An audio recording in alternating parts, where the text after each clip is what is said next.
L'objectif de ce chapitre est de s'intéresser aux propriétés et aux risques de l'utilisation des différents produits d'entretien et de rénovation dans l'habitat. Ces produits font partie d'une catégorie qu'on appelle généralement des produits acido-basiques, c'est-à-dire qu'ils ont tendance à être acides ou basiques. On va distinguer trois grandes familles dans ces produits d'entretien. Les premiers étant les détartrants que l'on utilise dans une cafetière par exemple pour enlever le tartre. On y trouvera par exemple le vinaigre et le citron. Ensuite, il y a les détergents que l'on utilise dans les lessives notamment, qui sont des produits cette fois basiques et qui vont avoir tendance à tuer les bactéries. Et enfin, les dégraissants ou décapants qui portent bien leur nom, qui généralement sont sous la forme d'essence. Bien entendu, l'utilisation de ces produits n'est pas sans risque, et on va distinguer plusieurs risques, par exemple en cas d'inhalation, donc lorsqu'on le respire, ou en cas d'ingestion, lorsqu'on l'absorbe, ou en cas de projection sur l'œil, qui est la partie exposée de notre corps la plus fragile. L'étiquette d'un produit est assez standard, elle possède généralement des pictogrammes comme ceci, qui représentent les dangers les plus importants dans l'utilisation de ce produit, et ensuite un texte qui va être plus spécifique sur le contenu du produit, et ensuite sur ce qu'on appelle les risques et précautions, c'est-à-dire qu'est-ce qu'il faut faire lorsqu'on manipule le produit, et qu'est-ce qu'il faut faire si jamais il y a un contact avec les yeux ou avec la peau, etc., et quelles sont les actions à prendre.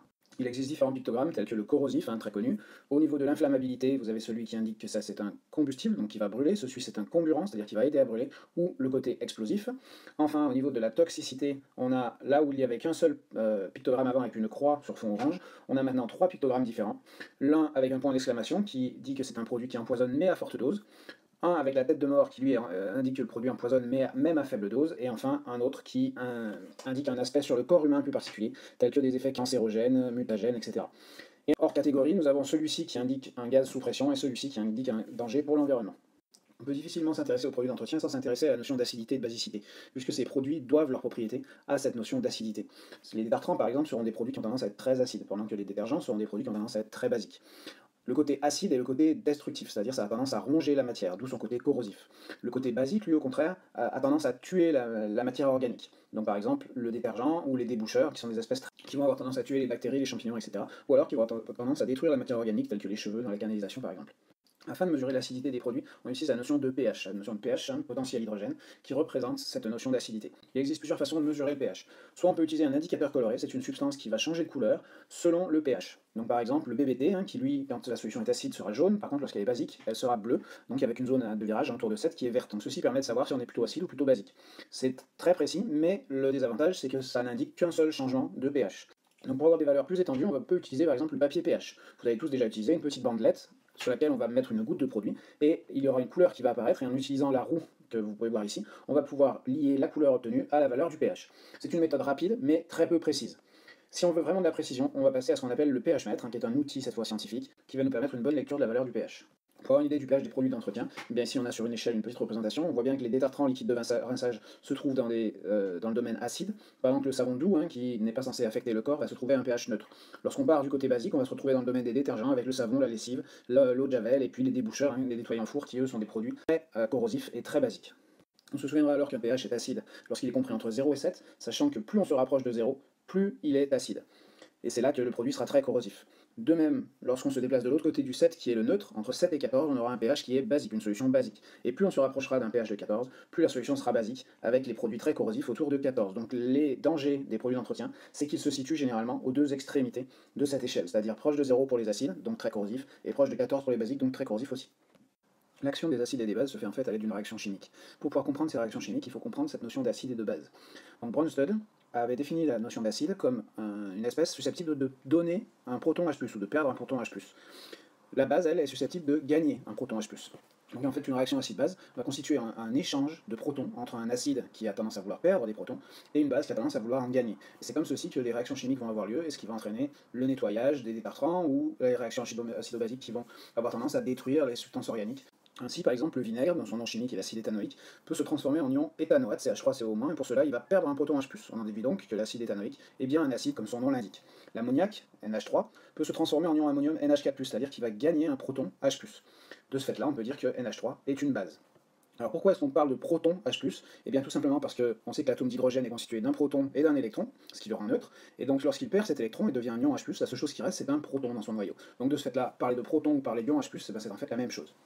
Lorsqu'un acide perd un proton H+, il va se transformer en une espèce qui, elle, peut, en passant dans l'autre sens, gagner un proton H+, pour se transformer en l'acide. Donc de ce fait-là, puisque c'est une espèce qui a tendance à vouloir gagner des protons, eh bien c'est une base. On appelle cette base la base conjuguée. Et l'ensemble de l'acide et de sa base conjuguée forme ce qu'on appelle un couple acide-base, que l'on va représenter comme ceci, acide/base. Donc la seule différence entre l'acide et la base, c'est qu'il y a la perte d'un proton H+, pour passer de l'acide à la base, ou le gain d'un proton H+, pour passer de la base à l'acide. On parle donc de couple acide-base. Alors l'eau est un cas particulier puisqu'elle fait partie de deux couples. En effet, elle joue le rôle de l'acide dans le couple H2O-HO-, ce qui veut dire qu'elle perd un proton H+, pour se transformer de la molécule d'eau en ion HO-, qui est l'ion hydroxyde, qui représente le côté basique. Et elle joue la base dans le couple H3O+, H2O, où cette fois pour passer de H2O à H3O+, il faut gagner un ion H+, ou un proton, et donc de ce fait-là, elle devient l'ion H3O+, lorsque l'eau se transforme, et cet ion est l'ion responsable de l'acidité. Donc en fait ici on a l'espèce responsable de l'acidité, l'espèce responsable de la basicité, et ces deux espèces sont en couple avec la molécule d'eau. Alors juste une remarque, attention de ne pas confondre les protons H+, avec les ions oxonium H3O+, responsables de l'acidité, parce qu'on a tendance à noter les ions oxonium H+, aqueux, avec le petit ac entre parenthèses qui signifie H+, plus une molécule d'eau, ce qui donne H3O+. Mais ce n'est pas la même chose qu'un proton H+, qui est échangé entre les couples acide-base.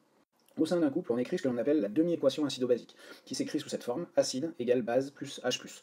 Donc on va tout simplement représenter à travers cette demi-équation le fait que l'acide va perdre un ion H+, c'est pour ça qu'il se retrouve de l'autre côté, ou que la base va avoir tendance à gagner un ion H+. Donc au sein d'un couple acide-base, on va pouvoir écrire cette demi-équation. Donc par exemple pour l'eau ici, du couple H2O-HO-, l'acide c'est H2O, la base c'est HO-, on écrit donc H2O égale HO- plus H+. Donc en ce qui concerne les demi-équations acido-basiques, elles sont très simples, parce qu'elles sont toujours sous la forme acide égale base plus H+.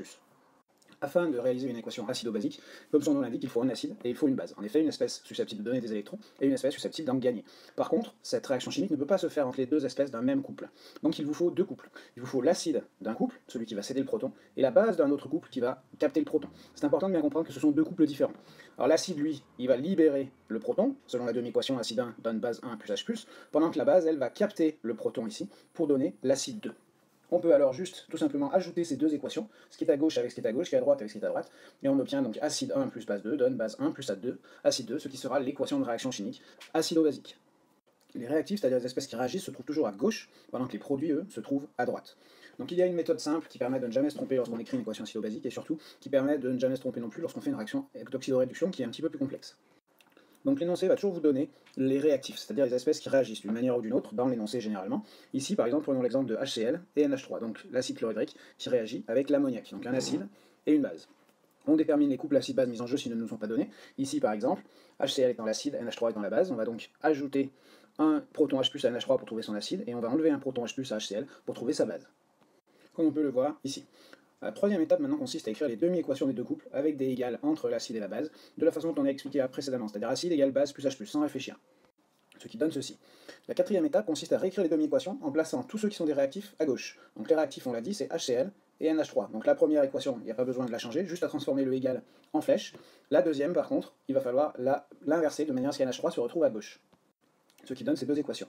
Il ne reste donc plus qu'à ajouter ce qui est à gauche avec ce qui est à gauche sur les deux équations, et ce qui est à droite avec ce qui est à droite.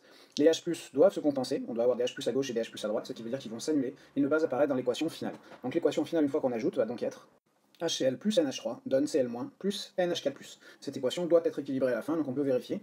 En effet, on a bien 1H plus 3H ici, ça fait donc 4H, on a bien 4H de ce côté-là, 1 N de ce côté-là, 1 N de ce côté-là, un Cl et un Cl. On vérifie les charges, de ce côté-là on a que des espèces neutres, donc la charge est nulle, et de ce côté-là on a un négatif et un positif qui se compensent, ça fait donc nul aussi. L'équation est donc bien équilibrée.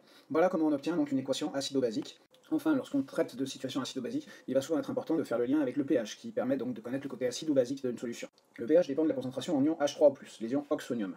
Comment on passe de cette concentration au pH? Eh bien c'est très simple, il suffit d'appliquer cette formule qui dit que le pH c'est moins log de la concentration en H3O+, que l'on va mettre en mol par litre.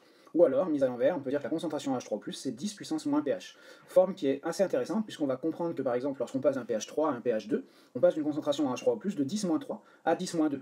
Ce qui signifie en fait que lorsqu'on diminue le pH de 1, on multiplie la concentration en ion oxonium par 10. Donc en fait, c'est pour ça qu'on comprend bien que plus on va se rapprocher de 0, plus la concentration sera très forte. Et de ce fait-là, le côté plus corrosif et plus dangereux de la solution. Il ne reste maintenant plus qu'à comprendre pourquoi les produits d'entretien ont cette capacité à dissoudre ou à supprimer des taches, des bactéries, etc. Eh bien, la solution est dans la solubilisation. Solubilisation, qu'est-ce que ça veut dire? C'est la capacité d'une espèce à partir avec un solvant. Donc par exemple, prenons le cas du calcaire, c'est une espèce solide qui n'aime pas particulièrement l'eau. Donc lorsqu'on va faire passer de l'eau, le calcaire va rester sur place, il ne va pas partir avec l'eau. L'objectif est donc de le rendre soluble avec l'eau, c'est-à-dire lui donner envie de partir avec l'eau. Et pour ça, que va faire l'acide? Eh bien, il va réagir avec cette espèce solide pour la transformer en espèce ionique. Et dès que ça devient une espèce ionique, elle devient soluble dans l'eau, elle va donc partir avec l'eau. Et de ce fait-là, on va pouvoir se débarrasser du calcaire facilement. Les bases agissent de façon similaire, en transformant quelque chose de solide en quelque chose de ionique, ce qui va pouvoir les faire partir avec l'eau. Les dégraissants utilisent une méthode similaire. Les graisses, elles non plus, ne sont pas solubles avec l'eau, elles n'aiment pas l'eau, elles vont pas partir avec. Donc si vous rincez avec de l'eau, la graisse restera sur place parce qu'elle n'aime pas particulièrement l'eau. Donc le fait de rajouter quelque chose comme de l'essence, eh bien cela va apporter un solvant qui aime la graisse, et que la graisse aime. Donc de ce fait-là, lorsque vous allez rajouter ce solvant, eh bien la graisse va partir avec ce solvant, ça va permettre de pouvoir la décoller, la nettoyer. Donc voilà l'idée derrière l'agissement de ces espèces acido-basiques. Produits d'entretien, pour les acides et les bases, eh bien ça va consister à transformer quelque chose qui n'est pas dans l'eau avec quelque chose qui devient soluble dans l'eau. Et pour les détachants, les dégraissants, eh bien cette fois on va utiliser quelque chose qui est un solvant, un liquide qui aime les graisses, qui aime les taches, et donc les taches et les graisses vont partir avec ce solvant. Ça va permettre d'extraire les espèces que l'on veut supprimer à l'aide soit du bon solvant qui va bien, soit en transformant ces espèces chimiques en d'autres espèces chimiques qui elles vont être solubles dans l'eau.